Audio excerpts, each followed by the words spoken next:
Então, nessa ação penal 506-31-30-17, depoimento do senhor Paulo Ricardo Baqueiro de Mello, o Ministério Público ainda tem mais perguntas?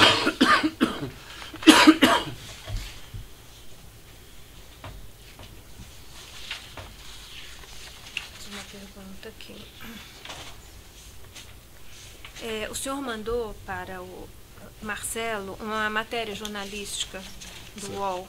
O Instituto Lula já tem patrocinadores e sede no dia 8 de novembro. Sim. E Marcelo respondeu: já avisei ao italiano que estamos batendo na trave. Esse pessoal não tem responsabilidade. Como algum repórter xereta pode acabar chegando na DAG, acho importante prepararmos a história e estratégia de comunicação ou de não comunicação deles. Envolva Márcio Polidoro e Alexandrino. Só pode explicar? Posso. Desde o início, a gente sempre teve uma preocupação muito grande que esse projeto começou a se desenvolver no meio do último ano do segundo mandato do presidente. Então, a ideia, inclusive, de comprar o imóvel no nome de um terceiro, que acabou sendo a DAG, mas a gente pensou, inclusive, em outras empresas, era que não houvesse uma exposição pública desse fato antes do empreendimento estar consolidado. O que Marcelo me reportou é que depois que o presidente saísse do mandato, ia ser constituído formalmente o Instituto, que na época era Instituto da Cidadania, se transformar em Instituto Lula, ia receber doações legais da Odebrecht e de outras empresas, não só da Odebrecht, para ter recursos para comprar o empreendimento ou alugar. Ele, inclusive, não tem nem definido ainda se era compra ou aluguel. Inclusive, uma das questões de estruturação a ser tratada é que, se fosse aluguel, precisaria de um financiamento de longo prazo. Então, neste momento aqui, essa era uma preocupação que transitou esse assunto desde o início. Na hora que saiu uma reportagem falando, e se eu não me engano, nessa reportagem já falava do terreno na Reberbeck Brandão. Quando saiu uma reportagem falando do Instituto, eu encaminhei para Marcelo. Era a nossa preocupação. Novembro era a véspera dele sair do poder, que ele saiu no dia 31 de dezembro. Então, aqui era exatamente a preocupação, e essa é a razão da o senhor preparar uma história e estratégia de comunicação, cobertura, né, para essa matéria. O senhor fez isso? Eu não sou profissional de comunicação, o Márcio Polidoro é. O senhor pediu a ele? Certamente, se Marcelo mandou, eu pedi. Eu devo ter encaminhado para o Márcio Polidoro e devo ter pedido a ele que tomasse providência. E com o Alexandrino? Alexandrino era responsável por relações institucionais. Provavelmente a providência que Marcelo pediu aqui é que ele comunicasse às pessoas do Instituto que esse tipo de vazamento estava acontecendo e que isso podia prejudicar o sigilo que nesse momento a gente gostaria de ter, porque ainda não estava constituído oficialmente o Instituto. E o repórter xereta chegar à DAG? Aí é uma expressão de Marcelo, acho que ele pode explicar melhor, mas eu entendo que é um repórter que seja diligente e que vá lá, tire uma certidão de matrícula do imóvel e descubra que a DAG é a proprietária. Que, inclusive, é uma história que nunca fechou na minha cabeça como é que esse imóvel seria utilizado depois para o Instituto, sendo a DAG proprietária, se não houvesse uma operação de compra e venda ou de aluguel depois, que é o que Marcelo me contou desde o início. Porque são documentos públicos, registrados em cartório, não precisa ser nenhum investigador profissional para chegar lá e pedir uma certidão de matrícula. Aqui no PDF 26, logo em seguida, o senhor diz: Marcelo, estive juntamente com o Alexandrino com o advogado. Achamos que o vazamento deve ter sido originado pelo voluntarismo do agricultor. Isso.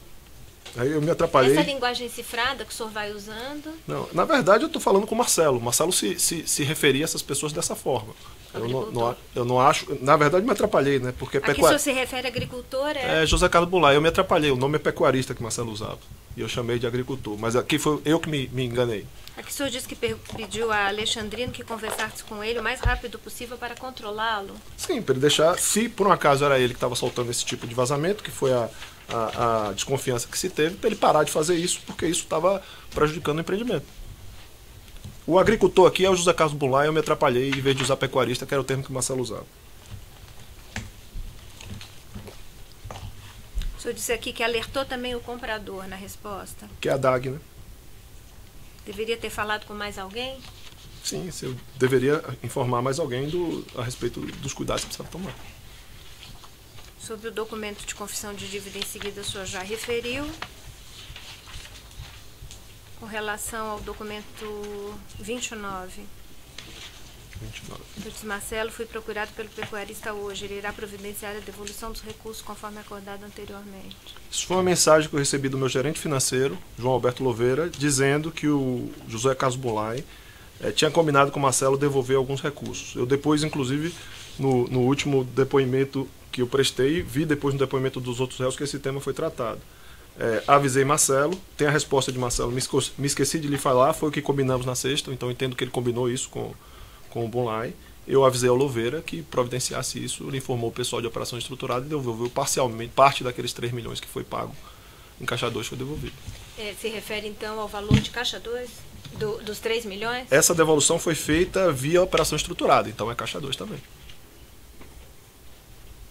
Se foi pago 3 milhões em Caixa 2, eu não me recordo qual era o valor, se eu não me engano era 500 ou 600 mil reais. Eu entendi isso aqui como parte da devolução. Agora eu não sei qual é a natureza, porque quem sabia detalhes disso era o Marcelo. Eu simplesmente passei um recado para ele, que o José Carlos Bunlai tinha informado ao meu gerente financeiro que precisava devolver esse valor e que tinha combinado já com o Marcelo. O Marcelo me respondeu, é o que está combinado, pode ir adiante. Eu simplesmente avisei para o meu gerente financeiro, contacte a operação estruturada e mande receber a devolução.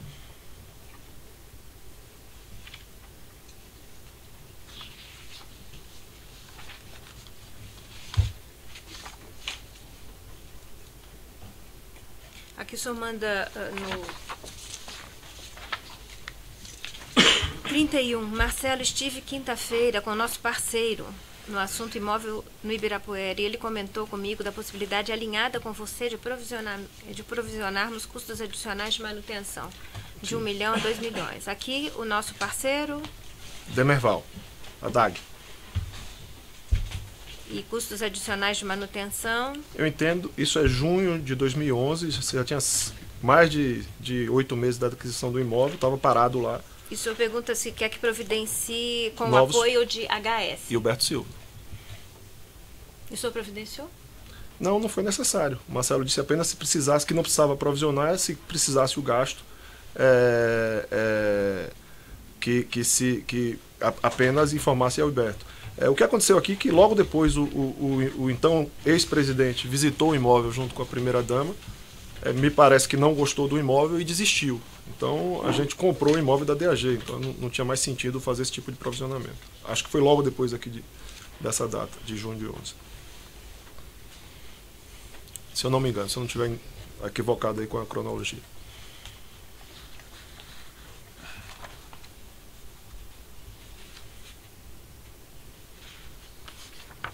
E por fim, o 33 e 34.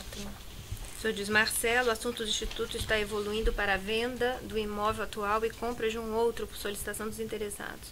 Estamos apoiando a Alexandrina na identificação e negociação de um novo imóvel. Aparentemente, não serão necessários recursos adicionais para a operação, pois é provável que o fruto da venda do primeiro imóvel seja suficiente para a aquisição do segundo. Isso. Então, a venda, os valores não iriam para a DAG, iriam para a DAG comprar outro imóvel. Para a DAG comprar outro imóvel, Sim. Ela ficaria vinculada a uma segunda compra? Veja bem, se esse projeto tivesse ido adiante, sim, quando nós desistimos, nós compramos da DAG e tiramos ela do processo. Passou a ser um ativo da Odebrecht Realizações, deixou de ser responsabilidade dela. Quando nós compramos da DAG, inclusive, compramos pelo valor contabilizado, que é o valor que tinha sido responsabilidade dela, não pelo valor total. Porque os outros, o valor não contabilizado tinha sido desembolsado pela Odebrecht. Mas, provavelmente, o capital de giro que ia ser liberado com a venda de um terreno seria suficiente para comprar outro.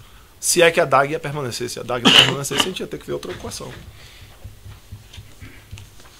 Mas isso ainda foi bem preliminar. Nós estudamos esse segundo projeto por quase 2 anos e não rendeu fruto. Mais alguma pergunta? Sem mais perguntas. Sem de acusação, tem perguntas? Tem perguntas. A defesa de Glauco, que formulou alguns quesitos, tem alguma questão? Podem ceder, por gentileza, os espaços? Talvez ali mesmo.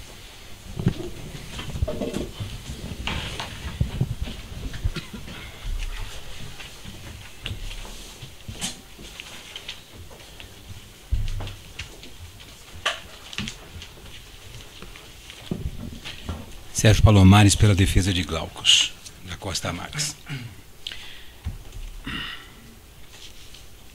Seu Paulo, o senhor já esclareceu que pecuarista e agricultor, sem dúvida, é José Carlos Bunlai. Sem dúvida. Ok. RT e advogado, Roberto Teixeira. Perfeito. Ok. O senhor poderia tentar ser um pouco mais específico no que diz respeito àquele e-mail que trata da devolução de recursos? Sim. O que aconteceu ali provavelmente é que provavelmente eu estou dizendo porque eu não sei se o contato foi direto comigo, no telefonema, ou se foi com o João Alberto Louveira. Quem tinha mais contato com o Roberto Teixeira e com o José Carlos Bunlai era o João Alberto Louveira, meu gerente financeiro. Eu fui avisado que havia uma combinação de José Carlos Bunlai com Marcelo Odebrecht de devolver parte dos recursos que foram pagos com Caixa 2 lá atrás. Eu mandei um e-mail para Marcelo informando isso, Marcelo respondeu que é o que estava combinado, e eu virei para o meu gerente financeiro e falei, é isso mesmo, providencia, comunique o pessoal de operação estruturada para que receba a devolução. Queria apenas observar, senhor Paulo, que a sua comunicação ao Marcelo é de que o senhor foi procurado pelo pecuarista. Então o senhor se refere a aparentemente uma busca direta feita ao senhor. Eu sei, tem várias situações aqui, por exemplo, eu descrevi num e-mail onde o José Carlos Bunlai, em visita ao terreno, ele falou na obra que ia ser feita posteriormente. No projeto, se discutiu o projeto. Quem fez essa visita ao terreno foi o Álvaro Castilho, que era o meu gerente de engenharia. Eu não estive lá presente, mas reportei a Marcelo como se ele tivesse me procurado. É possível que o José Carlos Bunlai tenha telefonado para mim. Eu, de fato, tenho pouca memória de ter estado com ele pessoalmente, ou até da fisionomia dele. Conheço recentemente dele ter aparecido na televisão por outros temas. Mas falei com ele por telefone, certamente. E ele teve contato com pessoas da minha equipe. Como eu disse, tinha quase 10 pessoas da equipe da OER envolvida. E quando eu reportava a Marcelo, eu sempre reportava em primeira pessoa. Mas pode ter sido diretamente um telefonema, ou pode ter sido via João Alberto Louveira, que é uma probabilidade também. E o senhor se recorda o valor envolvido nessa devolução? Se eu não me engano, era 500 ou 600 mil reais, mas eu não vou lembrar exatamente o número. Pode ser um pouco mais que isso? Pode, é dessa ordem de grandeza, mas eu sei que era um valor em reais e inferior a R$1 milhão. Ok. Não sei o valor exato. E o senhor sabe como se deu essa devolução e se ela de fato ocorreu? Eu não sei. O meu relacionamento com a operação estruturada era esse e-mail que foi juntado aqui pela defesa de Marcelo, ele é bem explícito. Eu sempre programava os pagamentos e pedi a autorização do meu líder para fazer. A operacionalização dos pagamentos era feita pela equipe de operações estruturadas. E aí mudava se era para pagar em São Paulo, se era para pagar em outra cidade, se era para pagar de um jeito ou de outro. Quem providenciou a recepção do valor foi a equipe de operação estruturada. Então eu não sei como é que isso aconteceu. E qual a justificativa que se deu à época para se estabelecer a devolução de recursos? Olha, não me foi dada a justificativa, como pelo teor do e-mail eu não perguntei a Marcelo qual era a razão. Eu fiquei imaginando desde o princípio que parte daquele Caixa 2 era alguma comissão ou do José Carlos Bunlai ou do Roberto Teixeira, que estavam envolvidos no processo, porque não tinha controle. Imaginava que teria sido pago em reais e parte desse valor era a comissão deles. E nessa eu pensei comigo, mas ninguém me reportou isso, nem o Bunlai, nem Marcelo, nem ninguém, que isso poderia ser devolução de parte dessa comissão, mas eu não tenho como precisar, tudo isso é especulação da minha parte. Pela data, me parece que ainda não se cogitava do desinteresse do imóvel pelo destinatário final. Deixa eu verificar qual é a 28 data. de fevereiro de 2011. Não, o interessado no imóvel visitou, se eu não me engano, em julho de 11, foi no meio do ano de 2011. Então, nesse momento aqui, ainda estava em plena campanha de movimentação para a instalação do Instituto Lula. Nesse momento, nós estávamos aguardando ser acionados pelo Instituto para começar a desenvolver os projetos de engenharia. Inclusive, uma das coisas que incomodou muito o Demerval era estar com o investimento parado e nada acontecer. Então, a gente fazia cobrança de quando é que ia acontecer e tal, e o Demerval tinha preocupação com os custos de manutenção que eram altos, era um imóvel que demandava muito investimento em segurança, mas não tinha tido nenhuma movimentação do Instituto. A movimentação do Instituto só aconteceu quando foi agendada a visita do ex-presidente Lula ao local, e logo depois da visita houve a desistência. Perfeito. Então, nesse contexto, então, desse encaminhamento, já que não se cogitava de desistência do imóvel, a que o senhor pode atribuir um exercício de devolução de recursos empregados na aquisição dentro desse contexto? E lembrando que me parece que essa é uma matéria tratada diretamente pelo senhor a Marcelo Odebrecht.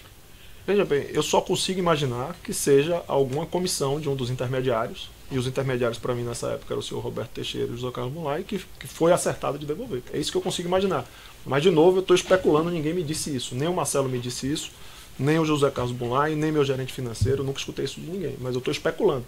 Aqui, eu agi simplesmente de passar a informação para Marcelo, receber a orientação dele e proceder o que tinha que fazer. E o senhor sabe dizer se há algum registro contábil, alguma anotação para além desse e-mail que verse sobre essa devolução de recursos a essa ocasião, dentro da Odebrecht ou nos seus registros pessoais? Olha, de novo, eu procurei, eu nem sabia nessa época que existia um sistema de contabilidade próprio para a área de operações estruturadas. Isso é uma coisa que a gente descobriu depois da Lava Jato.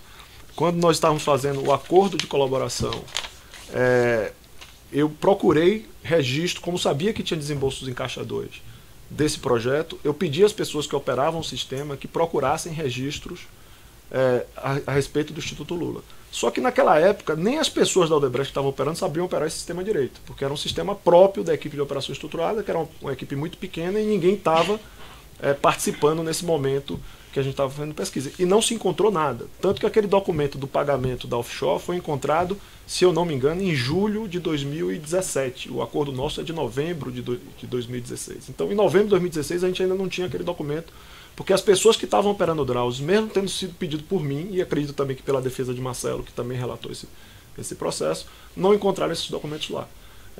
Então, eu não sei dizer se isso foi contabilizado ou não, porque eu não conheço esse sistema, eu não sei como ele é operado, eu não sei. Talvez se o sistema, se alguém procurar lá, pode ser que encontre alguém que saiba operá-lo, pode ser que encontre o registro dessa devolução. E é possível, então, acreditar que, por se tratar de talvez uma possibilidade de devolução de comissões, como o senhor sugeriu, que isso tenha saído do Caixa 2, pagamento de Caixa 2. Eu só consigo imaginar que seja Caixa 2, porque não foi feito um aditivo no contrato, na escritura. Se fosse um aditivo no contrato, você falou, teria que ser devolvido a DAG, porque era ela a titular do imóvel. E eu me lembro de ter orientado o João Alberto Louveira a pedir a operação estruturada que recebesse. Então, certamente é Caixa 2. Perfeito. Ainda voltando ao ponto de que o e-mail faz menção de que pecuarista procura diretamente o senhor, muito embora a sua referência de que tenha sido através de Louveira. Talvez tenha sido, eu não tenho certeza. Talvez tenha sido, claro. Alguma possibilidade de Bunlai ter feito referência de como promoveria ele diretamente essa devolução? Olha, assim, como o pedido de devolução foi para a operação estruturada, eu imagino que a devolução é de Caixa 2. Assim, Mas efetivamente como ela poderia ter acontecido? Não. Está aqui o dinheiro. Olha, eu conheço o depoimento do seu cliente que aconteceu em setembro. Para mim parece uma cena bastante exótica, de que alguém chegou lá com um cofre para receber, mas na época eu não tinha conhecimento disso, eu não sabia que tinha acontecido assim. Então eu fazer qualquer relato a esse respeito, eu estaria especulando. Eu acho que não é adequado que eu faça especulação. Perfeito. O senhor conhece Glaucus da Costa Marques? Nunca vi o Glaucus. Teve, em algum momento, tomou conhecimento de que a Odebrecht ou o senhor próprio teve alguma vinculação de negócios ou interesses relacionados ao Instituto Lula ou qualquer outro interesse ligados a Lula ou Roberto Teixeira ou José Carlos Bunlai ligados a Glaucus da Costa Marques? Olha, todo o capítulo da denúncia que se refere ao Glaucus e à aquisição do apartamento em São Bernardo do Campo, eu tomei conhecimento após a denúncia, eu não conhecia antes. Ok. O senhor já relatou que teve contatos episódicos com Bunlai e com Roberto Teixeira. Em algum outro momento, fora os assuntos discutidos, mais precisamente o Instituto Lula, o terreno do Instituto Lula, ligados a Roberto Teixeira e a José Carlos Bunlai, o senhor ou Odebrecht fez outros negócios com essas duas personalidades? Eu não tenho conhecimento de nenhum dos dois, nem do Roberto Teixeira, nem do José Carlos Bunlai. Não consigo, a Odebrecht é uma empresa muito grande, eu não poderia responder pela empresa inteira. Assim, da minha parte, eu não tenho conhecimento. Ok. Não me recordo, pelo menos. Ok. Sem mais perguntas. Complementar. Muito rapidamente, Cássio Quirino, pela defesa ainda de Glaucus da Costa Marques. Aproveitando essa oportunidade, seu reinterrogatório, consta ainda a respeito desse e-mail número 29. Data de 28 de fevereiro, o e-mail informando que ele irá providenciar a devolução dos recursos, sob uma perspectiva. O senhor se recorda, o senhor já disse que quem providenciou foi a equipe do setor de operações estruturadas, mas se recorda de quando ocorreu ou quando o senhor foi informado de que houve essa devolução? Não saberia me recordar. Certo. Boa parte dos detalhes que a gente está vendo aqui eu consegui recapitular na minha memória graças a esses e-mails que afortunadamente a defesa do Marcelo juntou, porque boa parte disso, isso aconteceu há 8 anos e eu não lembrava de tudo. E finalmente, referindo, quando reinterrogado pelo juízo, o senhor Marcelo, embora não soubesse especificar, cogitou da possibilidade de que essa devolução pudesse ter referência a um pagamento de um arquiteto ou algum saldo residual nesse sentido. Essa menção para o senhor faz algum sentido? Não. Na verdade, a gente não tinha contratado ainda um arquiteto definitivo para o projeto. Existia um anteprojeto que foi apresentado pelo Roberto Teixeira e o José Carlos Bunlai. As avaliações que nós tínhamos feito ainda tinham sido com a equipe interna do Odebrecht, a equipe do senhor Álvaro Castilho. Então, eu não me recordo de envolvimento de arquiteto ainda neste momento. A gente envolveu um arquiteto externo na segunda fase, depois que se desistiu desse terreno, porque como a gente olhou vários terrenos diferentes, e inclusive avaliamos a possibilidade de fazer uma reforma no prédio do Instituto que fica no Ipiranga, então precisava de um estudo um pouco mais aprofundado, e aí eu não quis usar só arquiteto interno, eu envolvi um terceiro para isso, mas isso foi 1 ano ou 2 anos depois. Nesse momento, o que a gente tinha de projeto tinha sido desenvolvido ou por técnicos e arquitetos e engenheiros da própria OR, da equipe do Álvaro, ou já vinha dos próprios interessados, que era o Roberto Teixeira e o José Carlos Bunlai. Eu não me recordo de ter tido um terceiro nesse momento. Muito menos para ter uma remuneração dessa ordem de grandeza. Pois não, excelência, agradeço. Certo. Nesse caso, nenhum outro defensor formulou perguntas por escrito anteriormente, mas de todo modo, tendo em vista o contraditório, eu indago se alguma outra defesa tem perguntas. Outra coisa que tem rapidinho.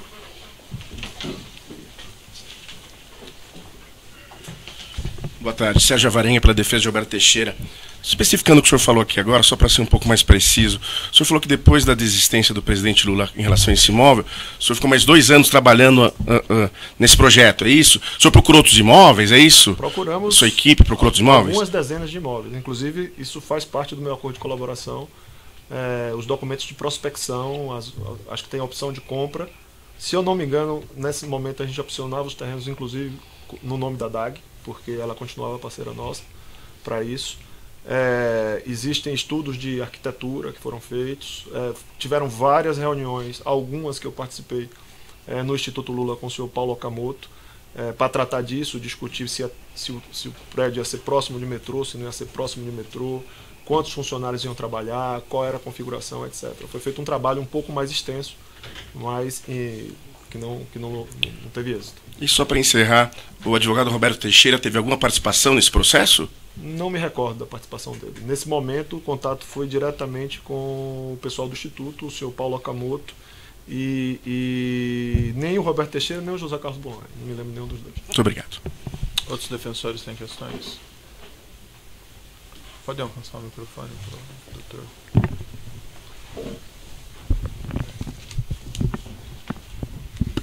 André Damiani, pela defesa de Paulo Melo. Paulo, só tenho uma última pergunta para você, que eu não sei se esse e-mail foi tratado pela doutora procuradora. O evento é 1535, folha 22. Esse tema aqui de uma eventual necessidade de você tratar pessoalmente com o Marcelo, a denúncia ela coloca como algo no espírito de ocultação ou no espírito de algum esquema que você já estaria engendrado, né? O senhor poderia, por favor, explicar esse e-mail aqui, folha 22 do evento 1535? Olha, eu acho que o que suportou a denúncia inicial foi parte dessa sequência de e-mails, e aí tanto, na minha opinião, a doutora quando me perguntou e eu quando respondi, fomos induzidos a erro por não ter a sequência inteira. Mas a sequência é a seguinte: em 11 de outubro, eu mando um e-mail para Marcelo. Marcelo, assim que for possível, gostaria de estar com você pessoalmente para lhe atualizar a respeito dos assuntos do Instituto. Abraços, Paulo Melo. Marcelo responde no dia 11 de outubro, no mesmo dia: estou nos Estados Unidos toda semana. Se for pessoalmente, só na semana que vem. E cortava aqui a sequência de e-mails. Então, houve pelo que eu me recordo no interrogatório, o Ministério Público me perguntou como se houvesse um assunto que não pudesse ser reportado em e-mail, porque a sequência não estava completa. Com esses documentos que a defesa de Marcelo apresentou, se complementou a sequência. Eu respondi esse e-mail de Marcelo, eu equivocadamente, porque não me recordava que não tinha acesso aos e-mails, eu disse que era um assunto sem maior importância e que eu aguardei Marcelo voltar. Mas não foi isso. Tem um e-mail meu respondendo, dizendo: não foi possível tomar posse do imóvel, ainda porque há 3 famílias morando no local. Estamos contratando, sempre em nome do comprador, uma empresa especializada nesse assunto para negociar a desocupação. Deve gerar um investimento adicional da ordem de R$200 mil. Estou preparando um relatório de tudo para lhe apresentar. Pode ser na semana que vem. O advogado está acompanhando tudo. Abraços, Paulo Melo. Ou seja, era um assunto menor, sim. Poderia ter aguardado o Marcelo voltar, sim. Mas como era um assunto que, como Marcelo gostava de saber todos os detalhes, eu reportei por e-mail. E ele disse: estou avisando o italiano, que, como a gente já depreende pelos outros documentos, que é o senhor Antônio Palocci.